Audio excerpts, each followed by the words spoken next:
Hello, to whoever is listening to this right now. My name is Adam Bellwood. This is the story of my young life, a story of me and my brother, Adam, and our courageous adventures against the strange and bizarre. Allow me to start at the beginning. I was just 10 years old when I started to notice odd things in my life. Me and my family lived deep in the Appalachian Mountains by ourselves. Mom and Dad had us homeschooled. Adam was my only sibling, so he kept me company while Mom and Dad worked. It was typically always quiet at home. We didn't deal with the problems of suburban life. But at night, we'd hear strange noises. Our parents just told us to ignore it, and it'll go away.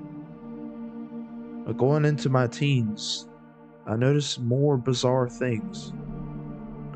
Weird flashing lights out in the night sky. Dark figures in the woods that seemed to stay just out of sight of our cameras. Maybe it was all supernatural.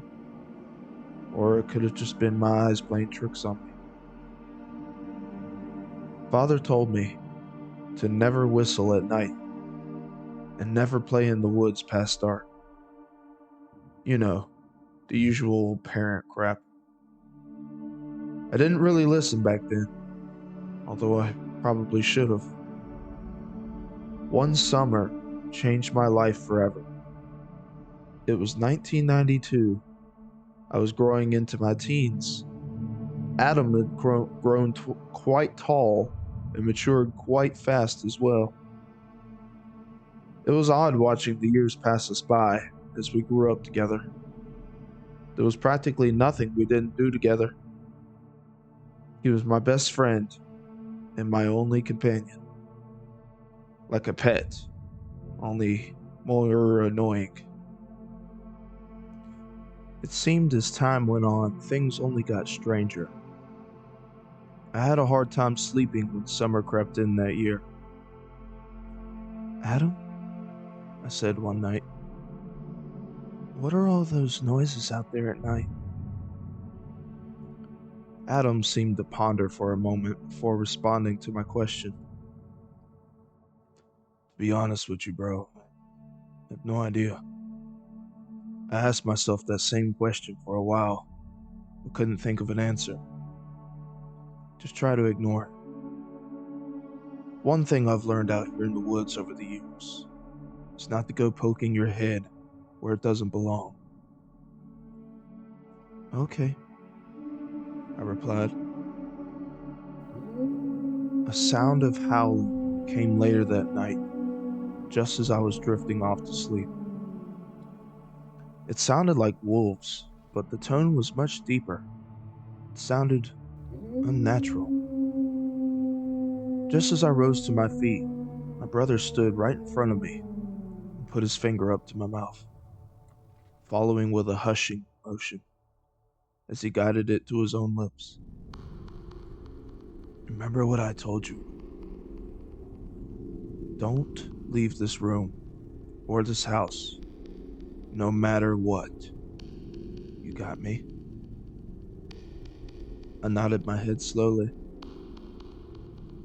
"I'll take care of it," Adam whispered as he opened our bedroom window and climbed outside. He looked back at me just as he jumped out to his feet, and I swear, on everything I love, his eyes reflected in the moonlight a very bright orange color. His eyes had always been dark brown, just like mine. I didn't pay it much mind though as he left. I inched towards the window to see what he was doing, but by the time I reached the windowsill, he disappeared into the forest. A few minutes later, I was still standing at the window watching, waiting for my brother to return. The howling seemed to have stopped by then. Finally, he returned after 30 or so minutes. His clothes were all torn, but he had no visible scratches on them, nor was he bleeding anywhere. I couldn't make any sense of it. I stepped out of the way as he climbed back in. "Adam? What happened? Are you okay?" He just nodded in agreement, but didn't return an answer to me. "Yep, definitely wolves. I'll let Dad know. It's alright now. I scared them off. Get some sleep, Sean." "But just get to sleep, Sean." I didn't like it, but I know I had to listen to him. About a month went by, and night returned on a full moon once more. The howling began again, about midnight. Adam was sound asleep, and seemed to jolt awake as he heard the sounds. He followed the sound to the window, unlatched it, and climbed out. He came back, unharmed again, but clothes were tattered. Didn't even bother asking him this time what was going on. I knew he wouldn't give me a real answer. I could tell he was hiding something. The next morning, I told Dad about Adam's weird behavior during the full moon nights when the howling begins. Dad just shrugged it off. Said, "It's probably nothing, buddy. Adam has always been special in his own way. Quite the adventurous kid, that one." It wasn't the answer I was looking for, but I knew it was the best I could get out of him. The next full moon night that came, I decided to take matters into my own hands to get the answers I needed. I followed Adam out the window, unbeknownst to him. Stayed far back enough that he couldn't see me in the shadows of the forest. Eventually, we came to a clearing surrounded by wolves, all huddled around in a circle, seemingly waiting for something or somebody. After what happened next, I realized that they were waiting for Adam. Adam stopped in the middle of the clearing, dropped to his knees, bowed his head for a moment. As I started to notice, his bones were shifting underneath his skin. His hair became much longer and changed to a darker tone of gray. He grew much taller. His legs bent backwards at an unnatural angle. He didn't scream, though. It didn't seem to cause him any pain. It was as if he was used to it. All the wolves stopped howling and looked up at Adam as he towered over them. It was like he was some sort of leader to them. He grunted a few guttural sounds towards them, and they sniffed and scoffed, and darted off into the woods, one by one. They were all gone, and I was left alone with the deafening silence of the forest. Not a single insect or animal made a sound as Adam turned back towards me. He sniffed the air, looking all around. I think he could smell me. I tried not to make a sound as I backed away.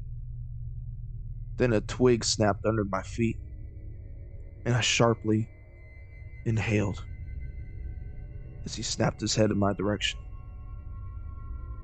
Oh God, he found me. I turned back towards home and ran as fast as I could. I kept looking back the whole time, making damn sure he wasn't catching up to me.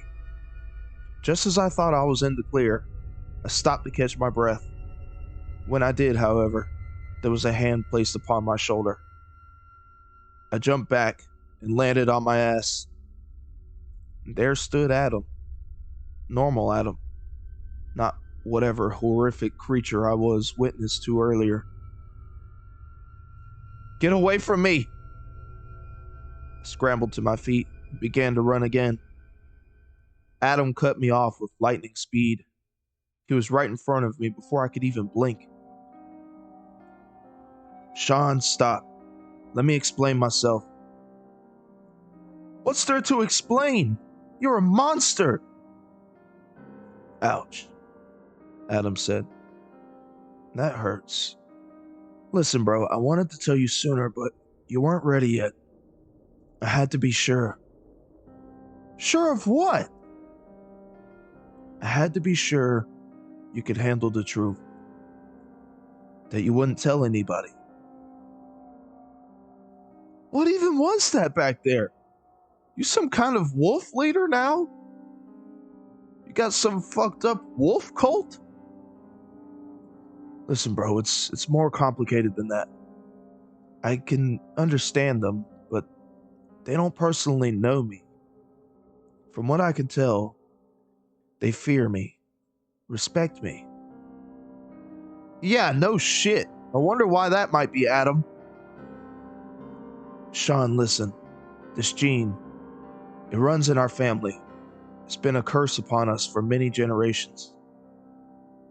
Dad has it as well, but we're able to control it to an extent. Wait, how long have you been hiding this from me?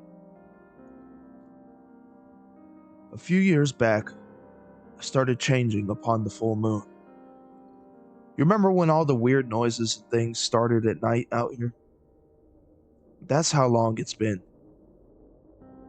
Wow. Jesus, Adam. I had no idea. Why didn't you tell me sooner? I had to be sure. Yeah, you keep saying that. How do you know I couldn't handle it? Doesn't matter now. You're ready now. Then tell me. Tell me everything. Look, we can talk more at home. We need to head back now. You and I both know it's not safe out here. Fine. But when we get back, you're gonna tell me what's going on out here. Fair enough, Adam said. We climbed back into our bedroom and closed and latched the window. Sean, I think there's something wrong out there in the woods. Huh, you think? I scoffed. No, I mean I sense something. Something coming that's not natural. Well, what do you think it is? I don't know. Suddenly, there was a bright light glaring through our window as a vehicle approached the cabin. We looked outside, saw a black SUV parked in our yard. Two men in dark suits hopped out, wandered towards our front porch. Then came a knock on our door. I heard Mom and Dad walk to answer it. Dad opened the door. Can I help you, gentlemen? Dad asked the strange men. They started asking him questions. I could hear them talking, faintly. I could hear they were asking if any of us heard or witnessed anything strange in the woods lately. Dad politely answered no. The strange men wished them a good night and walked off the porch. They got back in their vehicle and drove back into the darkness. What was that all about? I asked Adam. Adam shrugged at me and just said, I don't know. I had a bad feeling about the men in the suits and the way they were asking about what's been going on out here lately. It was all a bit shady. The next day was a bit uneventful. Me and Adam did our usual chores, and by midday, we were exhausted. We turned in early that night. Before we could fall asleep, there was a faint glow that emanated through our bedroom window. It shot right through our curtain, like a laser beam. What the? Adam?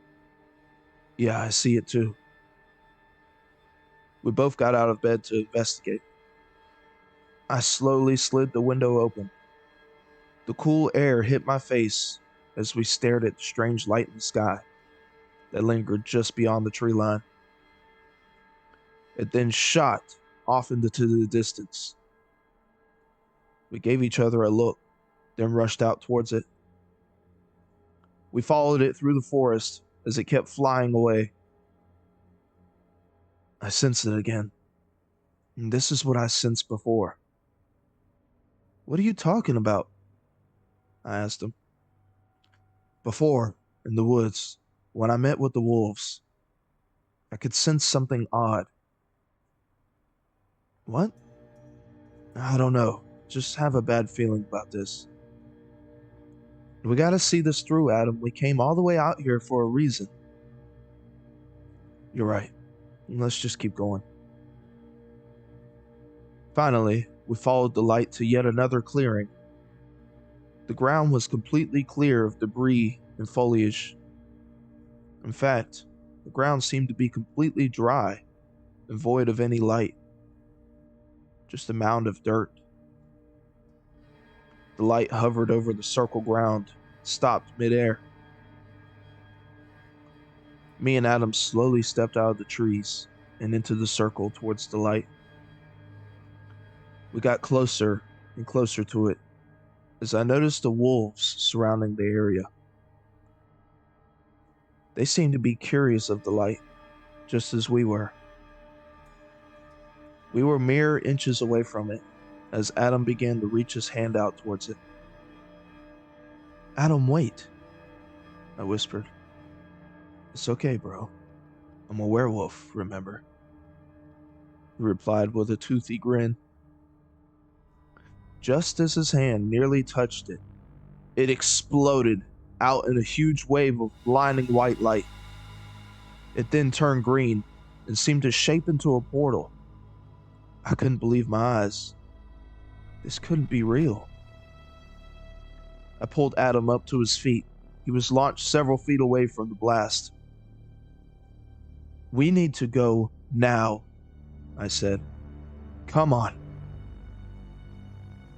Adam nodded his head in agreement. The wolves started howling, suddenly loud, as a warning to other wildlife in the area.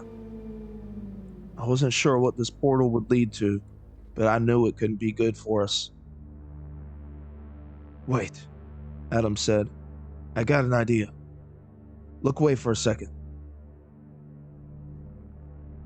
I looked away as he started transforming into the beast.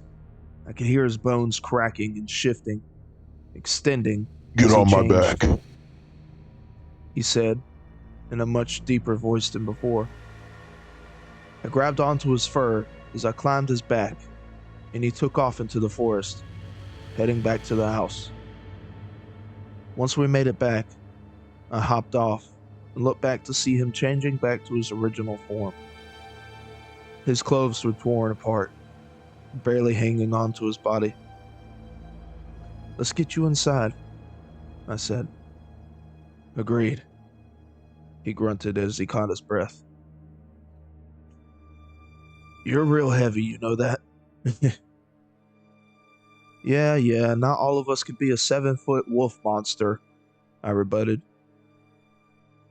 We both laughed for a moment as we stepped back into our room and closed the window. So, what do you think is up with that portal? I asked. I don't know, but I don't like it one bit.